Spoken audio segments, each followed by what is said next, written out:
Hi everyone, we're here at C4 with the wonderful Yaya Han.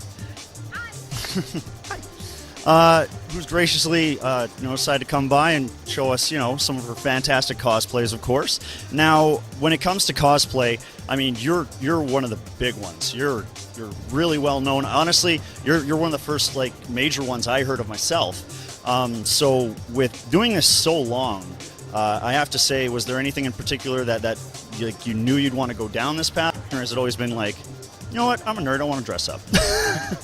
It's definitely, I'm a nerd, I want to dress up. I grew up with anime, manga, and video games and such, so cosplay, I think, when I discovered it, was just sort of the natural progression. Like, that's how I wanted to express that I was a fan, and so it was definitely all hobbyist based, because back in '99 there was no way to do this for a living. It was like there was literally absolutely no possibility of doing anything cosplay related for any sort of business. I mean, we were the freaks of the geeks. Like, we were the freakiest ones, and people would actually shun cosplayers at conventions because we were like the really crazy and obsessed ones.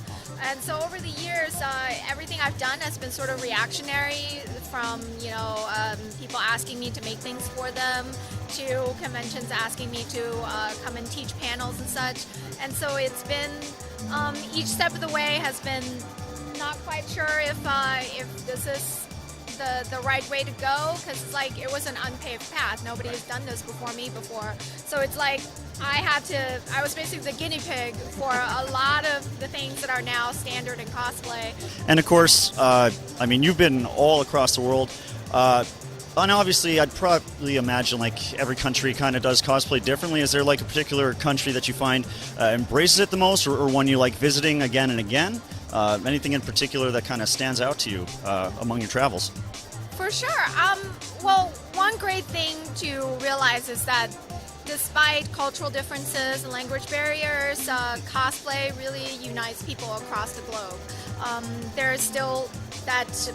There's always that I always find the passionate people, the ones that are really into the craftsmanship aspect, or really into the performance aspect, and that's very universal. But I really like going to Europe because I think the community hasn't developed as, it hasn't become as mainstream as cosplay has now in North America.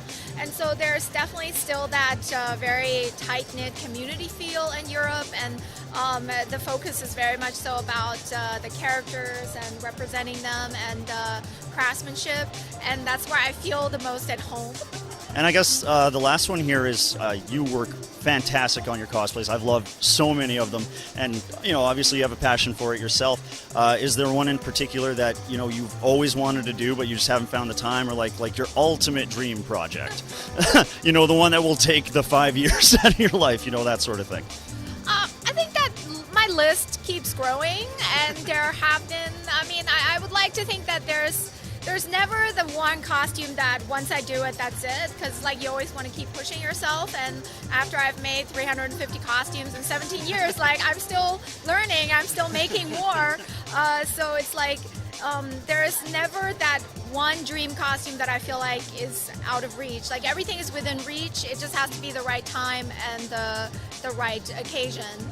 But right now I'm really excited about winter months. I get to take a break from conventions and get to craft. And the costume I'm hoping to finish is actually an original design that will be based on Chinese mythology. So so I will kind of go back to my roots, and I'm from China originally, and sort of go deep into that, the history and mythology of it. That's fantastic. That's awesome. Always good to embrace. I guess at the end here, just thank you so much for coming down to C4 in Canada, and just being here and being awesome. Thank you. And hopefully we'll see again sometime down the road. And that's us. Signing off.